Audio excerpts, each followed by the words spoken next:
Aquí comienza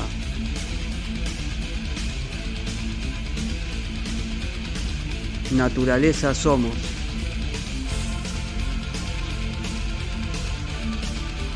La columna de Ecología y Ambiente.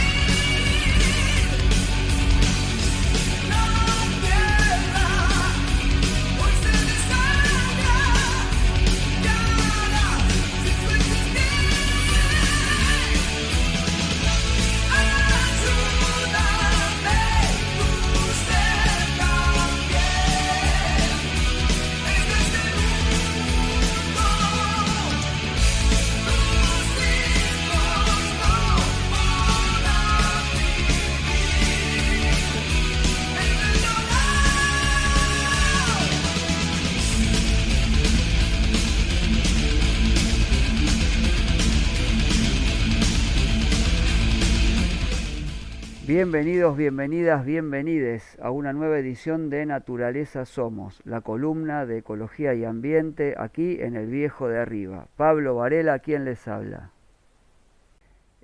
Comienza hoy, en realidad comenzó ayer, hoy está empezando la jornada, también Expo Escobar, una feria que reúne más de 300 expositores y expositoras. Eventos musicales con artistas de bastante renombre y conferencias, charlas y varias actividades más. Creo que todos y todas habitantes de Escobar están al tanto de este tema. Desde la semana que viene vamos a hacer un balance sobre lo que sucedió en la feria, porque dura hasta mañana, y nos parece importante recoger algunas cuestiones en este programa, porque parte de la agenda tratada ahí tiene que ver con el modelo de desarrollo tanto a nivel local como a nivel nacional, porque la inauguró ayer el presidente de la Nación, estuvo el ministro de Ambiente, Cabandier. Se dijeron varias cosas que hay que analizar y decantar un poco como para poder hacer una evaluación. Y por ejemplo, entre otras cosas, están entre los expositores de la feria gran parte de las empresas inmobiliarias que han desarrollado y están desarrollando obras que destruyen los humedales en el partido, y hay que analizar muy bien los discursos que se han dado en tal sentido, porque ha habido charlas que han hablado de sustentabilidad de esos emprendimientos, de triple impacto positivo.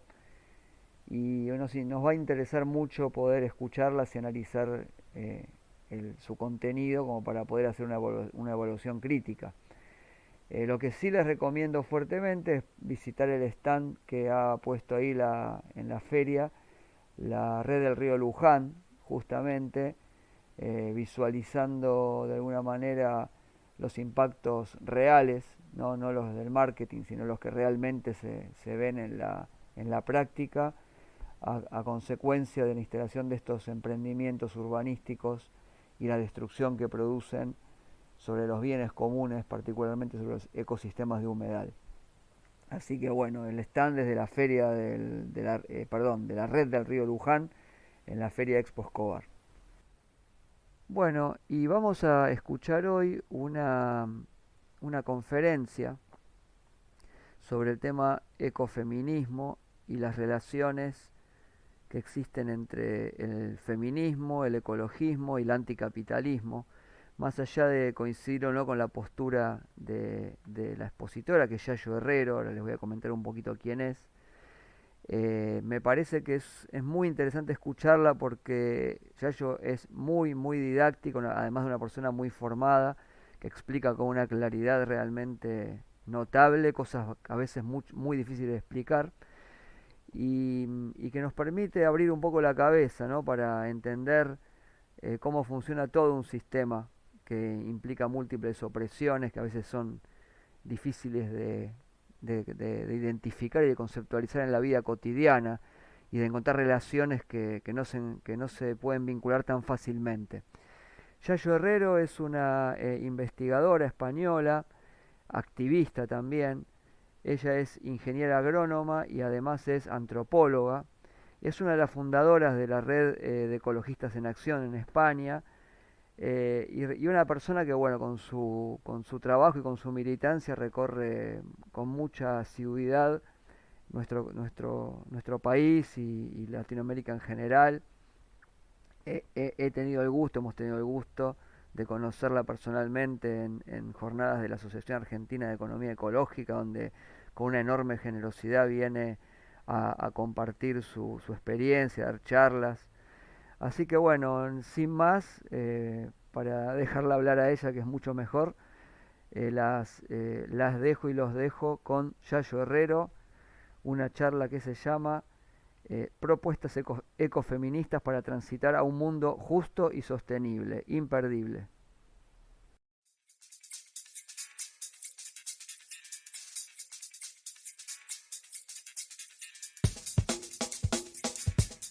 Lo que querría en este rato que vamos a compartir es realizar una serie de reflexiones desde una perspectiva ecofeminista, que ahora os cuento un poquito brevemente en qué consiste, y va a estar centrado en una primera parte de construcción que desde el ecofeminismo nos parece central, realizar una crítica al actual modelo tanto económico como social y cultural, y terminaré con una parte de establecer una serie de pautas o de criterios que desde nuestro punto de vista son centrales para poder transitar hacia otro modelo socialmente, económico y que sea radicalmente distinto, ¿no? El ecofeminismo es una corriente de pensamiento y también una práctica política, es un movimiento activista que nace en los años 70, nace, como decía ayer Jorge, bajo la forma de ecofeminismos. Hay diferentes maneras de entender el ecofeminismo, y lo característico de todos los tipos de feminismos es que realizan una crítica radical al actual modelo y que exploran las sinergias, la riqueza conceptual y política que tienen ecologismo y feminismo, poniéndolos en diálogo, de tal manera que llegamos a establecer una serie de raíces comunes o causas comunes en el sometimiento de las mujeres en los sistemas patriarcales y en el sometimiento de la naturaleza en nuestro modelo de pensamiento occidental. Y también establecemos prácticas políticas y propuestas que son muy sinérgicas en ambos movimientos, ¿no? El ecofeminismo plantea de alguna manera y trata de poner relieve a aspectos, prácticas y sujetos que han sido sistemáticamente devaluados e invisibilizados por el modelo hegemónico, ¿no? Desde un punto de vista antropológico, desde un punto de vista antropológico, o sea, yo querría defender que la visión ecofeminista nos permite entendernos mejor como especie y permite comprender mejor las relaciones de seres humanos y naturaleza, y también las relaciones de los seres humanos entre nosotros y nosotras, ¿no? Quiero señalar de una forma súper sintética que os comentaba que hay diversos ecofeminismos. Yo me quiero referir como a dos vías diferentes que en muchos casos son complementarias para situarme en una de ellas, ¿no? Hay un ecofeminismo que se denomina esencialista, que de alguna manera defiende que las mujeres, por esencia, por su propia naturaleza y sobre todo ligado a la maternidad, están más conectadas de forma esencial con la naturaleza. Otro ecofeminismo defiende que esa ligazón, cuando existe de una forma construida, es decir, que es el hecho de vivir en sociedades patriarcales que asigna a las mujeres determinados roles y papeles en función de la división sexual del trabajo, la que hace que se produzca esta conexión. Yo me encuentro mucho más cómoda en esta segunda visión del ecofeminismo. Me da algunas veces un poquito de repelús la primera, aunque es verdad que hay algunas prácticas políticas derivadas de algunas visiones esencialistas, como son, por ejemplo, las de Vandana Shiva o de las mujeres de la India, que son tremendamente interesantes, a las que yo creo que hay que dar también un extraordinario valor, ¿no? Pero yo voy a hablar desde esta segunda visión más constructivista que os comentaba. Bueno, el ecofeminismo lo que viene a plantear en su crítica es una cosa sencilla de formular que yo luego voy a tratar de defender, ¿no? Y es que las sociedades occidentales, a partir de su modelo cultural y sobre todo a partir del nacimiento del sistema económico capitalista y el desarrollo de la economía, han construido una cultura y una forma de organizar la vida que sistemáticamente le ha declarado la guerra a los cuerpos y a los territorios. Es decir, que es un sistema de vida, un modelo de vida que podría decirse que le ha declarado la guerra a la vida. Parte central del análisis ecofeminista es pararnos a pensar sobre cuáles son las bases materiales que de alguna manera sostienen la vida humana. Y podemos pensar en dos elementos centrales dichos de una forma muy sintética. Somos seres ecodependientes, es decir, es absolutamente imposible pensar o plantearnos la vida humana al margen de los ecosistemas, al margen de la biosfera y al margen de la naturaleza. Somos parte de la naturaleza, como tal dependemos radicalmente de los procesos, de los recursos y de las dinámicas que se dan en este sistema complejo que es la naturaleza. Pero en segundo lugar, y es la parte en la que más ha incidido el movimiento feminista porque es sistemáticamente invisibilizada, somos seres radicalmente interdependientes. Es imposible pensar en la existencia de un ser humano en soledad. Desde luego, durante los primeros años de crianza, no podemos concebir en la supervivencia de una criatura si no es porque hay personas alrededor que le están dedicando muchísimo tiempo y muchísima energía a la supervivencia. Cuando pensamos en las personas mayores, nos es muy difícil entender una vejez que merezca la pena vivirse si no es porque hay personas que están alrededor de esta gente mayor sosteniendo cotidianamente su vida.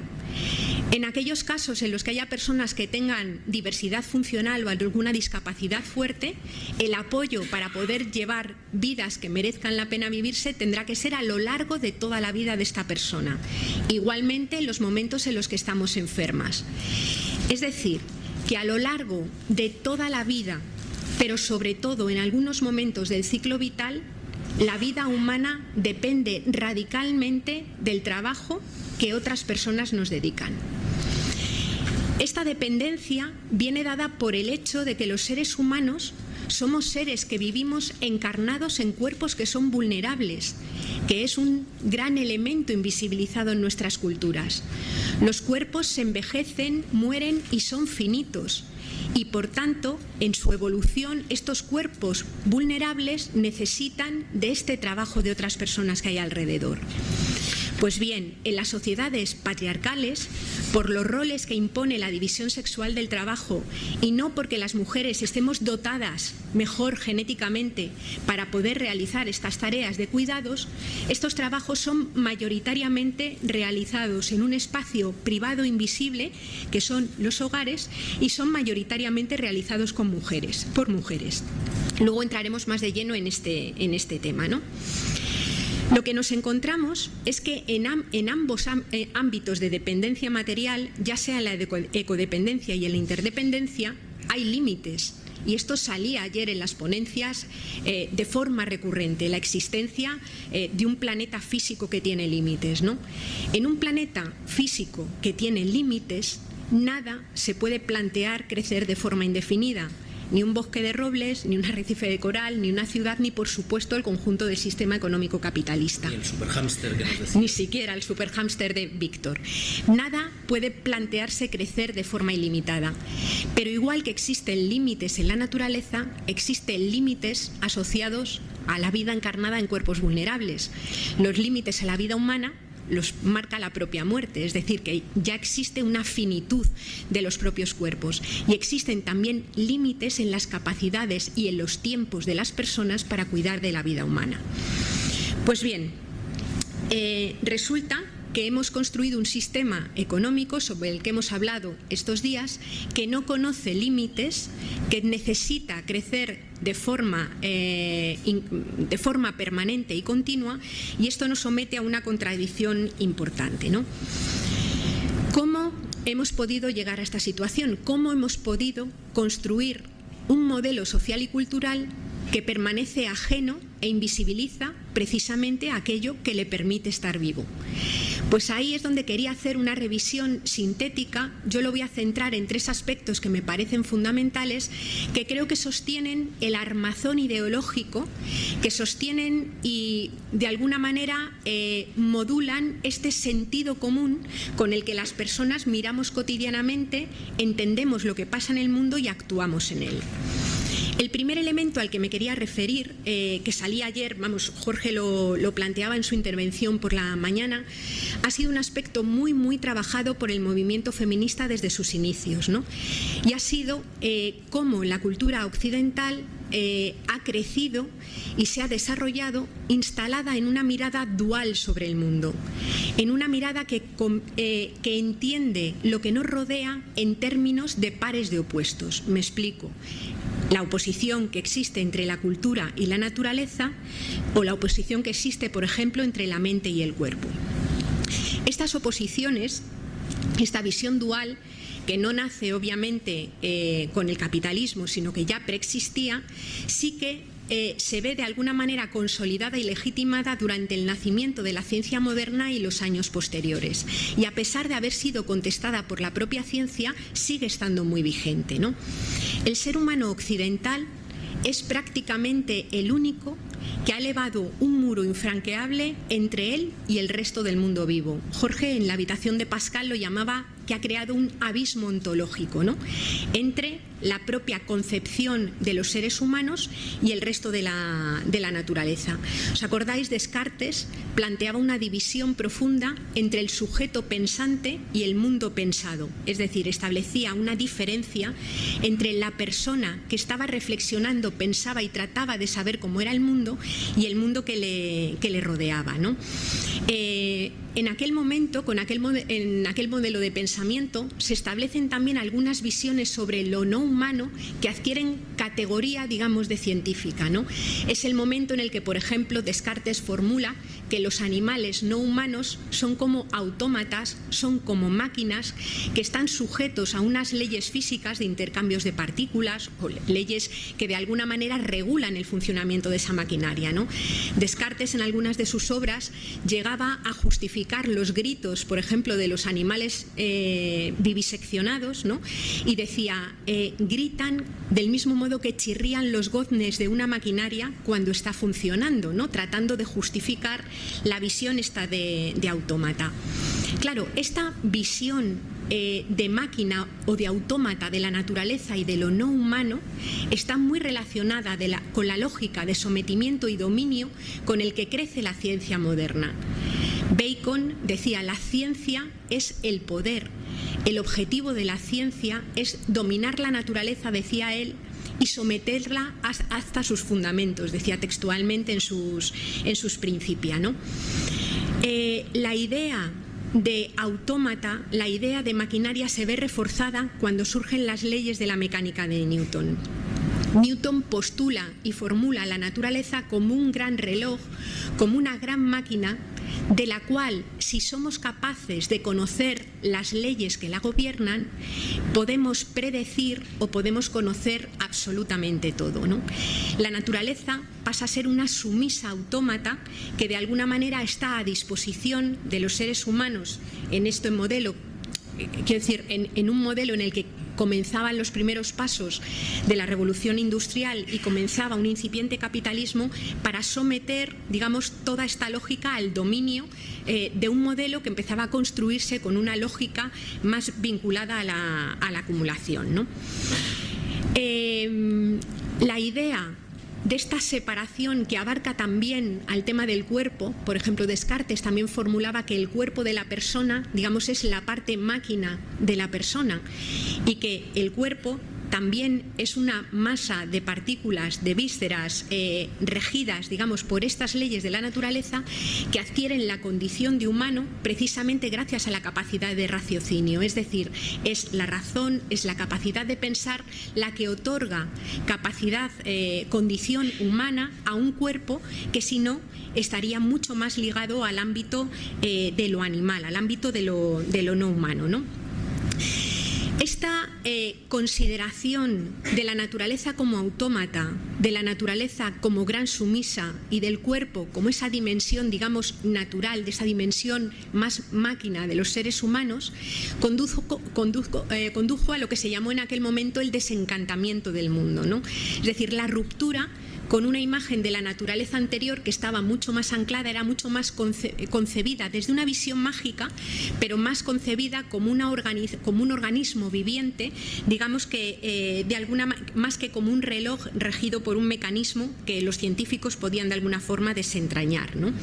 La naturaleza y el cuerpo, a partir de la mecánica, son reducidos a una red mensurable, a algo que puede ser contado, pesado o medido, y regido por leyes geométricas y por leyes fundamentalmente aritméticas, ¿no? Se justifica de esta manera, desde el propio modelo de pensamiento, y se legitima un modelo de sometimiento y dominio que, a pesar de estar contestado desde muy pronto por la propia ciencia, en mi opinión, y luego trataré de argumentarlo, sigue estando muy vigente, ¿no? Hay que decir que este cambio cultural se produce, desde luego, no sin resistencias. El movimiento romántico se rebela contra este desencantamiento del mundo. Hay obras, por ejemplo, como Frankenstein de Mary Shelley, que desde el principio denuncia una tecnociencia, digamos, descontrolada y desvinculada del conjunto, que desprecie la complejidad de la vida, ¿no? Y Alicia Puleo tiene recogido un trabajo bastante interesante de cómo dentro de la propia Ilustración y en los márgenes de la Ilustración hay mujeres que desde muy pronto desarrollan un movimiento bastante potente contra la vivisección, por ejemplo, ¿no? En las cartas persas de Montesquieu hay una cita en la que Montesquieu pone en boca de uno de los científicos que comenzaban a nacer, que decía: «Creo que no me libraré nunca de la malicia impertinente de estas mujeres que con sus voces chillonas me aturden sin cesar en la oración fúnebre por todos los autómatas muertos en los últimos 10 años», refiriéndose a los animales no humanos viviseccionados, ¿no?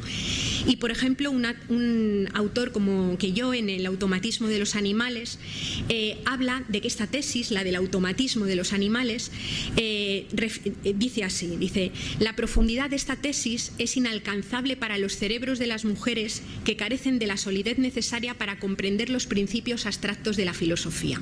Es decir, que de alguna manera refleja unas resistencias ya iniciales a esta visión autómata, ¿no? Esta manera de concebir la vida en términos de opuestos, en términos duales, insisto en que ha sido muy trabajada por el feminismo, ¿no? Planteando que estas dicotomías, naturaleza, cultura, cuerpo, mente, no solamente son concebidas en términos de opuestos, sino además con un peso jerárquico radicalmente diferente.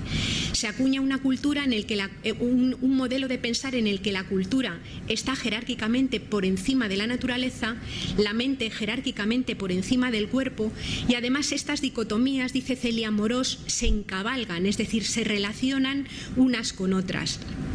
Y en sociedades que son patriarcales, la cultura y la mente son desde el principio asociadas a los valores o a los modos y estilos de vida masculinos, mientras que la naturaleza o el cuerpo, por además la conexión que tiene la mujer en su ciclo de vida con la maternidad, con el parir y con estar sujeta de una manera más visible a esos ciclos naturales, ¿no?, son relacionadas con las mujeres, de manera que se colocan jerárquicamente por encima, y dice Celia Amorós, no solamente están por encima, sino que se toma la parte por el todo. Es decir, la cultura, la mente o lo masculino como sujeto abstracto y universal se colocan invisibilizando los otros aspectos de las dicotomías, ¿no? Un segundo elemento central también en este modelo de sometimiento y dominio es la nueva noción o la noción de ciencia que surge durante este momento, es decir, un exceso en la manera de entender el racionalismo o el valor de la ciencia coloca a la nueva tecnociencia que nacía casi como una nueva religión que pasa a ser la que concibe o explica el conjunto del mundo que tenemos alrededor, ¿no? Morin, en mi opinión, cuando habla de cómo durante la ciencia de la modernidad, desde los inicios, se acuña lo que se llamó el principio de objetivación. El principio de objetivación es la defensa de la separación que existe entre el sujeto que estudia, está muy basado también en lo que comentábamos de Descartes, y el mundo que trata de explicar. Se defiende en este momento que hay una separación radical y que si se sigue el método científico, si se siguen todas las reglas de una forma estricta de este método científico, la ciencia es perfectamente capaz de explicar de una forma neutral, de una forma objetiva, el mundo que le rodea, ¿no? Digamos que este principio de objetivación sigue estando absolutamente presente en múltiples dimensiones de nuestra vida. Basta que haya alguien que quiera anunciar una pasta de dientes para que le ponga el nombre de un compuesto químico, saque un actor con una bata blanca y un termómetro aquí, diga que está científicamente probado, para que eso ya tenga valor específico cara a la sociedad. Cuando el movimiento ecologista quiere denunciar, por ejemplo, lo que hay alrededor de la tecnología de los transgénicos, no vale o no tiene el mismo valor que un ecologista salga y argumente a que salga una persona científica y de alguna manera neutral o independiente que diga exactamente lo mismo, pero lo diga desde el púlpito de la ciencia.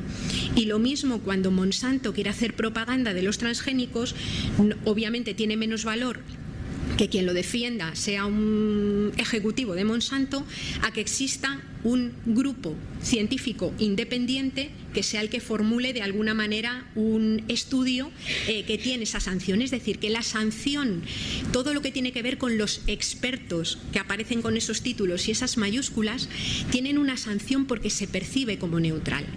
Bueno, esta neutralidad y esta objetividad tiene una importancia central.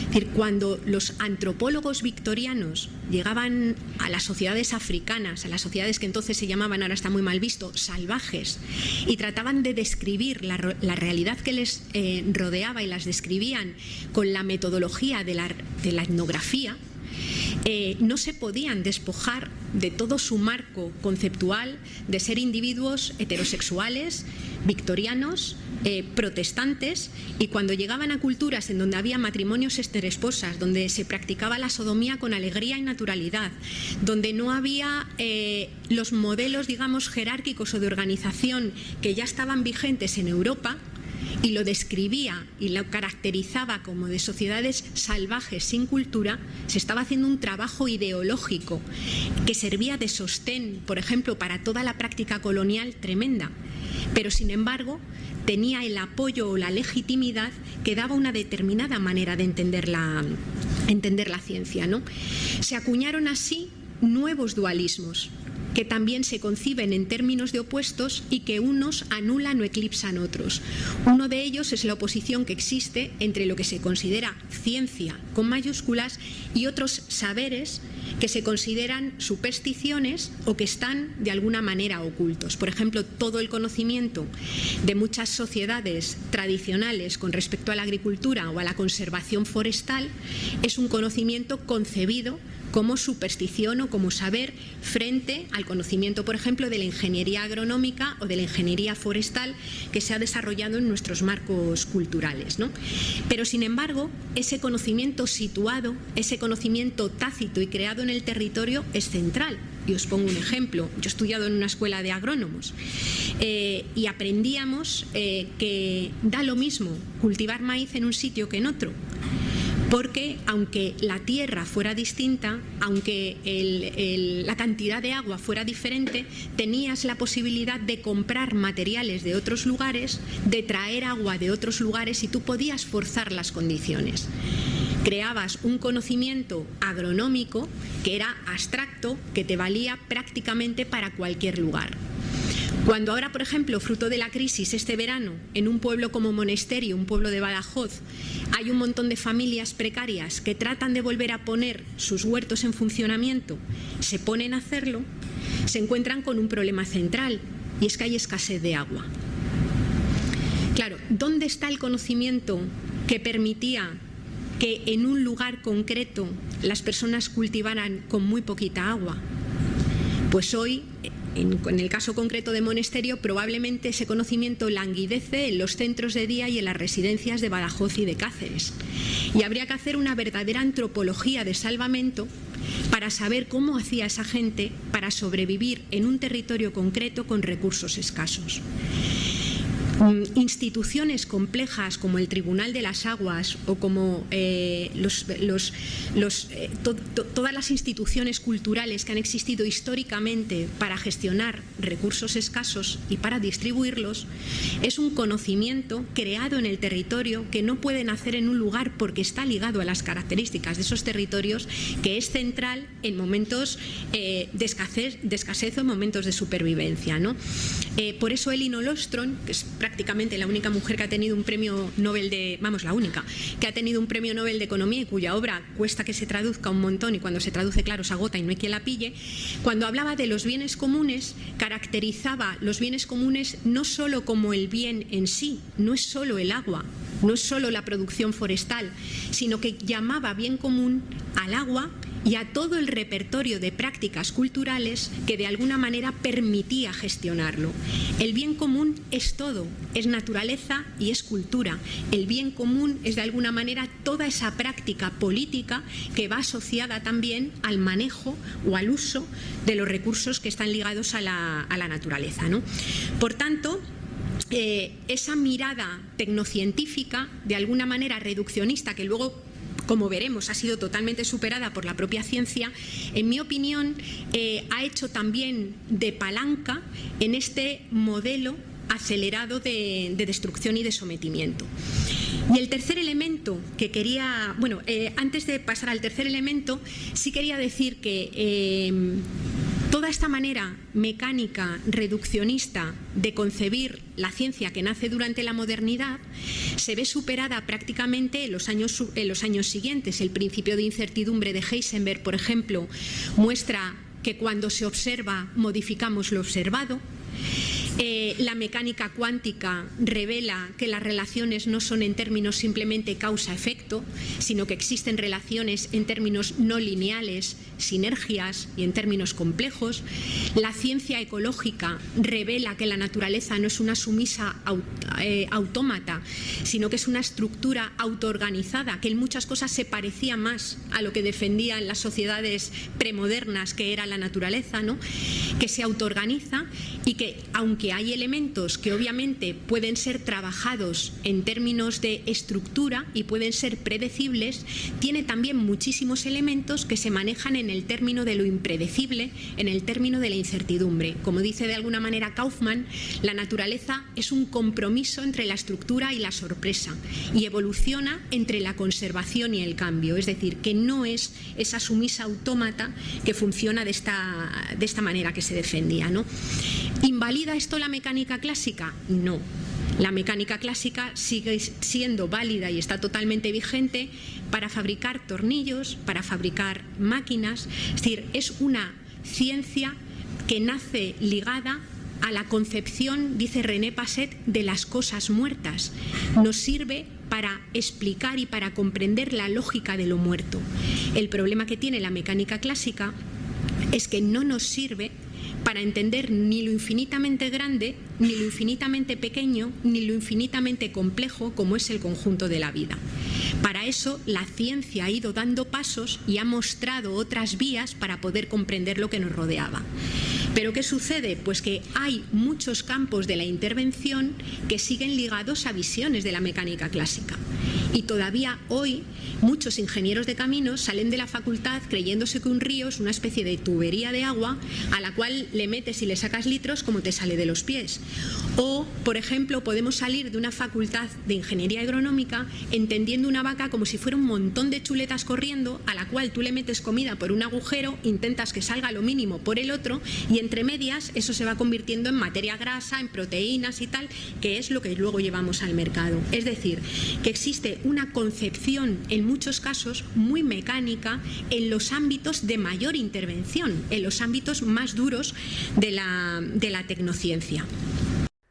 Qué notable capacidad para transmitir conceptos y para hacernos entender relaciones difíciles de entender. Es notable lo de Yayo Herrero. Vamos ahora a hacer una pausa musical antes de seguir con la segunda y última parte de la conferencia. Bueno, la semana pasada habíamos hecho, en realidad la anterior, habíamos hecho un concurso sobre reconocimiento de cantos de aves. Por suerte participaron oyentes. La semana pasada anunciamos que la ganadora, bueno, la que había salido beneficiada con un sorteo en realidad, porque dijimos que esto no es competitivo ni tampoco selectivo por haber acertado o no, Agustina nos quiso compartir una canción de la artista, la compositora, cantante, productora Paloma del Cerro, argentina, que tiene una mezcla muy interesante en su obra de ritmos argentinos, latinoamericanos y del mundo, fusionada con música electrónica y con letras realmente muy lindas y que tienen mucho que ver con justamente la temática de este programa. La canción se llama Nos habla el maíz, y la letra realmente les pido que presten mucha atención porque es muy hermoso y emocionante, ¿no? Una estrofa habla un poco de la historia del maíz en América y tiene algunas frases realmente muy bien logradas, muy notables, muy impactantes, ¿no? Como: me patentaron la suerte, me regaron con malicia, para la boca de unos pocos soy sembrado con codicia. Paloma del Cerro, nos habla el maíz.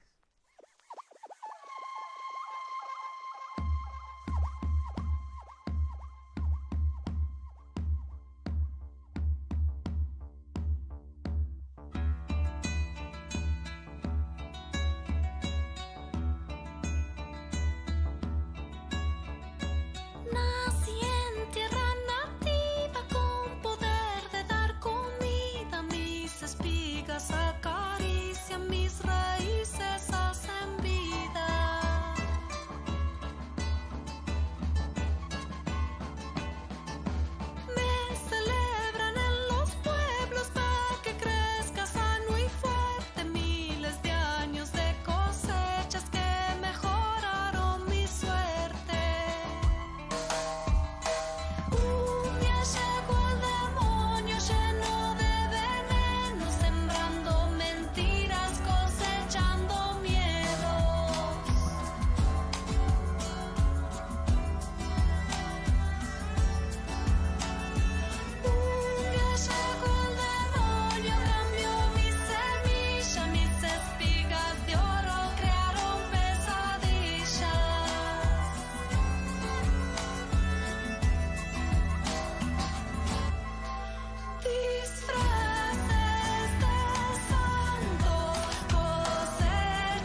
Vamos a ir ahora a la segunda y última parte de la conferencia de Yayo Herrero sobre propuestas ecofeministas para transitar a un mundo justo y sostenible, donde Yayo aborda el tema de la relación entre el capitalismo y el patriarcado. Muy, muy interesante. Les recomiendo que no se muevan de ahí. Te abre la cabeza. Pero el último elemento al que me quería referir, que funciona también como palanca de dominio, es en el papel que ha cumplido la economía convencional y las bases míticas en las que se sostiene en lo que tiene que ver con estas bases materiales que sostienen la vida, ¿no? Y quería destacar algunos elementos que son parte constitutiva de esta economía convencional y que han provocado una transformación radical en la manera de entender la ecodependencia y la interdependencia, ¿no? En primer lugar, y ha sido muy destacado estos días, yo no me voy a detener, el reduccionismo que supone medirlo todo con la vara del dinero, es decir, existe una reducción del concepto de valor al concepto de precio. Y eso lo que hace es hacer desaparecer del campo del análisis económico una parte importantísima de los procesos, dinámicas, bienes y trabajos que sostienen cotidianamente la vida. Desde luego, dejan de formar parte del campo, por ejemplo, del análisis económico, la polinización, el ciclo del agua, el parir, una vejez que merezca la pena vivirse, y una buena parte de todos estos ciclos que forman parte y sostienen cotidianamente la vida humana. Todo eso no tiene precio. Cuando se le intenta poner, no hacemos más que apuntes contables de los cuales a lo mejor hasta se vuelven a forrar las propias empresas o los propios capitales que generan la destrucción, pero de ninguna de las maneras sustituyen o son capaces de dar cuenta del valor de esos elementos que además son insustituibles en muchos casos. Es decir, que una vez deteriorados o pasan cientos de años o directamente no se pueden volver a regenerar. Un segundo elemento que está muy acompañado con esta consideración o esta reducción del concepto de valor al concepto de precio es la transformación que se produce en la noción de producción. José Manuel Naredo lo tiene súper trabajado en su libro La economía en evolución, pero yo quería volver a referirme a ello. Es decir, cuando producción pasa a ser la generación de valor en términos monetarios, producción deja de ser simplemente la obtención de bienes y servicios necesarios para satisfacer necesidades. Cuando pasamos a medir la producción en términos monetarios, dejamos de preguntarnos sobre la naturaleza de la actividad que sostiene esa producción y llamamos producción igual a fabricar bombas de racimo que a cultivar champiñones. Y desde el punto de vista de la satisfacción de las necesidades humanas y del bienestar, ambas cosas son radicalmente diferentes. Una convierte la producción en una categoría ligada a la conservación y el mantenimiento de la vida, y la otra convierte, o más bien pervierte la producción, convirtiéndola en una categoría que directamente ni se pregunta o incluso sostiene la destrucción de la vida. Es muy diferente, es decir, tiene una trascendencia, digamos, cultural, aparte de económica, central, ¿no? Claro, si llamamos producción solamente a la dimensión que crea valor en el mercado, que es la dimensión económica, inmediatamente lo que deseamos es que esa dimensión crezca al máximo posible. Y aparece este mito del crecimiento que sostiene que incrementar los valores en el ámbito de lo monetario es sistemáticamente bueno. Y soslayamos o dejamos de preguntarnos sobre la cuestión del reparto de esa riqueza, de qué, para quién, cuánto y cómo se produce y cómo se reparte, ¿no? Llegando en el extremo a la situación que tenemos ahora, en la que podríamos decir que hemos construido economías caníbales. Lo que llamamos hoy economías ricas son economías que han crecido como un tumor a costa de la transferencia de materiales y energía y de trabajo humano de otros lugares, en donde a su vez esos huecos quedan sin cubrir. O sea, pensemos en una ciudad como Madrid. En Madrid no se produce nada que sirva para estar vivo. Y sin embargo, sistemáticamente tenemos que traer de fuera energía, materiales, la alimentación, sacar fuera los residuos que generamos. Y una ciudad como Madrid ahora mismo además toma el área de influencia urbana de varias provincias que hay alrededor, gracias a elementos del progreso como son los trenes de alta velocidad, las autopistas. Y ahora mismo tenemos de esos 7.000 millones de personas que hay en el mundo, una parte importante, dicen que casi la mitad, en ciudades, digamos, viviendo en macrociudades. Es decir, el sistema económico lo que ha hecho ha sido posibilitar aumentar la capacidad de carga de algunos territorios, es decir, la cantidad de gente de una sola especie, la nuestra, en esos territorios, a costa de una transferencia constante, de un flujo de energía constante y de una transferencia constante de los stocks de minerales. Es decir, que por ello es por lo que digo que son economías caníbales, porque son economías que crecen y se sostienen a costa de otros cuerpos y de otros territorios, ¿no? La transformación de la economía en el ámbito de la producción mercantil, es decir, la reducción de lo económico a la esfera de lo que tiene precio, a la esfera de lo que se compra y se vende, a la esfera de donde operan las agencias de rating o la prima de riesgo, es decir, aquello que se ve, lo que ha hecho ha sido crear también nuevos dualismos que están totalmente instalados, ¿no? La esfera de producción mercantil consigue que se acuñe una nueva noción de trabajo. Digamos que cuando el modo de producción era doméstico, el espacio de producción era el doméstico, y no me refiero obviamente a la casa nuclear o a de la casa unitaria de familia nuclear de ahora, sino al espacio doméstico que integraba las huertas, el molino, incluso las sepulturas donde iban a enterrar a la gente de una determinada comunidad doméstica. Digamos que eso era un continuo en el que no había una distinción grande entre lo que era producción y era reproducción. Claro, cuando pasa a ser el entorno de producción mercantil el que forma parte del campo del estudio económico en esta nueva visión de la economía, lo demás pasa a ser otra cosa. Empezamos a llamar trabajo al trabajo remunerado de la esfera mercantil que se realiza a cambio de un salario, y todas esas tareas que se encargaban de cuidar de los cuerpos vulnerables o de sostener cotidianamente la vida humana pasan a ser ni llamadas. Con el tiempo se empieza a llamar reproducción, pero lo característico es que pasan a ser consideradas no trabajo y pasan a estar además recluidas en un espacio que no es el espacio público de la economía, el que tiene reflejo en el mundo de los valores monetarios, sino que es un espacio privado que, por no medirse con la vara del dinero, pasa a ser invisible.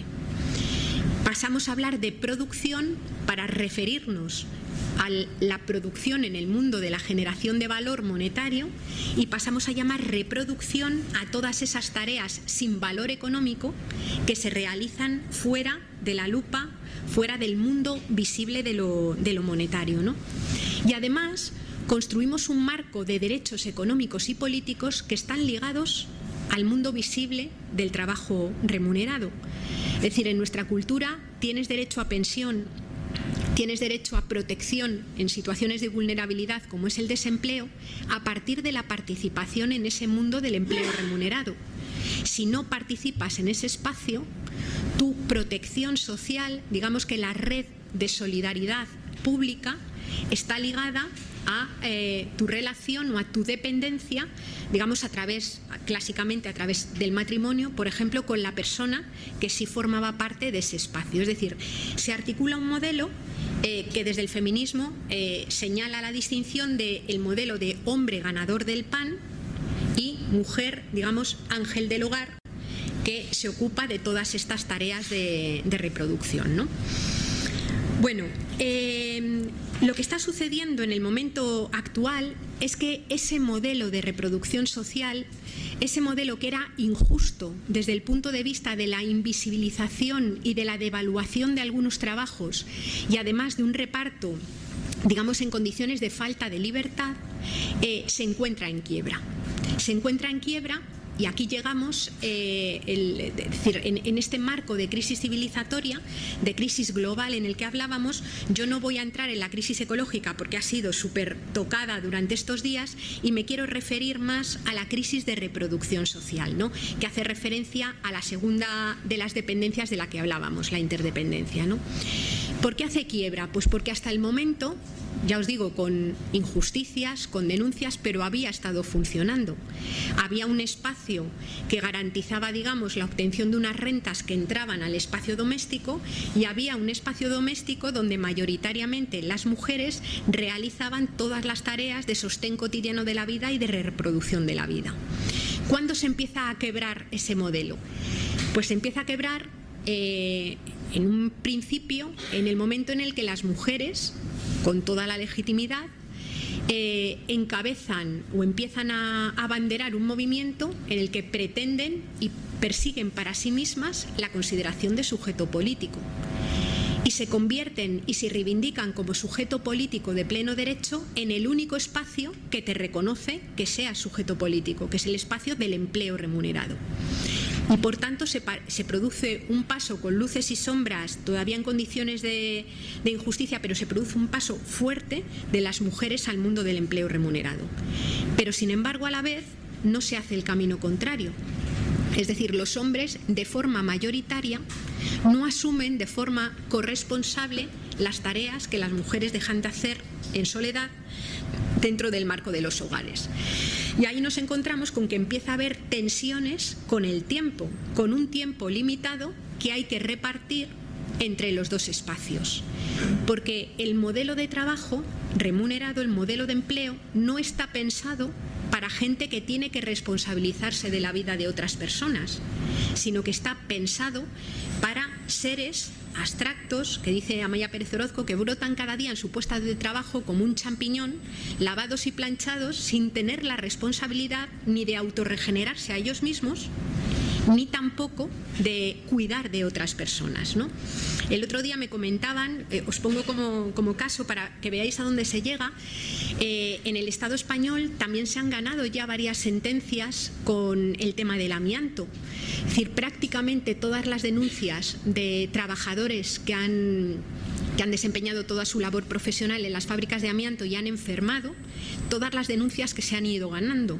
La única denuncia que se ha perdido, que está ahora recurrida, es la denuncia de las mujeres que lavaban los monos de los trabajadores, que se han respirado todo el polvillo del amianto que traían sus maridos cuando llegaban a casa, pero es el único juicio, es decir, no se les reconoce el daño que viene asociado al desempeño de ese puesto de trabajo y a la regeneración cotidiana, ¿no? Es como significativo, ¿no? Está, ya os digo, que se ha recurrido, pero que es significativo que sea la única que no se ha admitido, ¿no? En esta tensión que se produce entre tener menos tiempo para cuidar y que hay que seguir haciéndolo, se mezclan otra serie de elementos que han sido transformaciones en nuestras culturas en los últimos años, ¿no? En primer lugar, el mayor envejecimiento de la población, es decir, hay muchas más personas mayores que son susceptibles de recibir cuidados, por tanto, más necesidad de tiempos. Además, se ha extendido un modelo de vida bastante individualista y se han roto algunas redes femeninas, pero redes que existían, por ejemplo, vecinales, barriales o de familia extensa, que contribuían a llevar de alguna manera, de una forma colectiva, ese cuidado de la vida. La propia precariedad laboral y el ataque que están sufriendo los derechos laborales tan brutal en los últimos años hace que las personas precarias tengan mucha menos capacidad para reivindicar individualmente más conciliación o más tiempo para poder llevar a cabo estas situaciones, ¿no? O el propio modelo urbano, ¿no? Tenemos por aquí a Pilar Vega, que ha trabajado bastante en ese tema, ¿no? Y señala un poco cómo la propia construcción o el propio modelo urbano es un modelo que está pensado para atender las necesidades del trabajo en términos de empleo mercantil, ¿no? Pero sin embargo la ciudad no está pensada para atender las diferentes dimensiones de la vida humana, donde las personas tienen que cuidar a sus familias, tienen que hacer la compra, tienen que llevar las criaturas al colegio, tienen que ir a trabajar, y todos esos espacios se han alejado de una forma impresionante. Hace falta más tiempo, ¿no? Por tanto, se produce ahí una tensión cada vez más grande entre la necesidad de desarrollar unas tareas y unas labores que no se pueden dejar de hacer, que son las del cuidado cotidiano de los cuerpos vulnerables, y sin embargo un modelo social, económico y político que cada vez lo pone más difícil. ¿Qué es lo que han hecho o cuáles han sido las prácticas que se han venido desarrollando, ¿no? Pues en primer lugar se acudió a lo que llama el feminismo transferencia generacional de cuidados, que es básicamente la aparición de la explotación de las abuelas. Es decir, aparecen los síndromes de abuelas esclavas y hay un montón de personas mayores de la familia que empiezan a asumir parte de esas tareas, ¿no? Y el segundo elemento es un elemento de mercado, básicamente. Mujeres que por su situación de clase pueden transferir parte de esos trabajos, contratan a otras mujeres que por su situación de clase venden su fuerza de trabajo para realizarlos. Y aparecen unos nuevos mercados de trabajo que son los más lumpen, los más cutres, los peor pagados y en peores condiciones de derecho prácticamente que existen en nuestro mercado laboral, ¿no? Nos encontramos además con que esta dimensión de la transferencia, digamos, de la aparición de mercados de trabajo en torno a la reproducción tiene también elementos que son internacionales, porque estas cadenas de cuidados, estas cadenas que enlazan a familias y a mujeres en diferentes países, se han venido desarrollando. Si hoy miramos de dónde viene una buena parte de las mujeres que cuidan a nuestros mayores y a nuestros niños, nos damos cuenta que se produce una transferencia de tiempo de trabajo de los mismos lugares que vienen las materias primas, la energía que sostienen nuestro metabolismo económico, en unas cadenas transnacionales de cuidados que se sostienen sobre la explotación. O sea, es significativo que un ejecutivo de Repsol que va a trabajar a Bolivia se vaya con todos los honores, le paguen sus dietas, le paguen el viaje, el alojamiento y le traten muy bien, y una boliviana que viene a cuidar un viejito, por ejemplo, a Madrid, si tiene suerte, le han hecho un contrato por el sueldo mínimo interprofesional. Pero además, legalmente del sueldo, si es interna, le pueden detraer hasta un 30% en concepto de alojamiento y manutención. Y además, su trabajo y su cotización no le da derecho a cobrar la prestación por desempleo si se queda parada. Es decir, que se muestra de forma clara que un trabajo que es absolutamente imprescindible para sostener la vida físicamente y desde luego con condiciones de bienestar es un trabajo invisibilizado, devaluado, despreciado y mal pagado, ¿no? Sobre esa forma de concebir y de valorar los trabajos es sobre lo que se construye nuestra economía. Por eso, tanto la economía feminista como antes la economía ecológica coinciden en representar el sistema económico capitalista con la forma del iceberg que ponía antes Víctor Viñuales, ¿no? En la parte que asoma, en la parte que todos podemos ver, está el mundo de lo que se compra y de lo que se vende, de las acciones, de las agencias de rating, de todo lo que tiene reflejo en los mercados. Pero debajo, sosteniéndose y destruyéndose a una velocidad impresionante, está lo que lo sostiene. Están los flujos de energía, están los stocks de materiales, están las dinámicas de la naturaleza y está la incautación de una cantidad ingente de horas de trabajo que mujeres en todo el mundo realizan de forma no libre al servicio del capital. Por eso Jorge, a mí me pareció muy sugerente en el posfacio del libro del imposible capitalismo verde de Daniel Tanuró, decía que esta incautación de horas de trabajo que se realiza podía ser casi entendido en términos de una plusvalía en forma de tiempo social que el capital se incauta para ponerlo al servicio de su propia reproducción.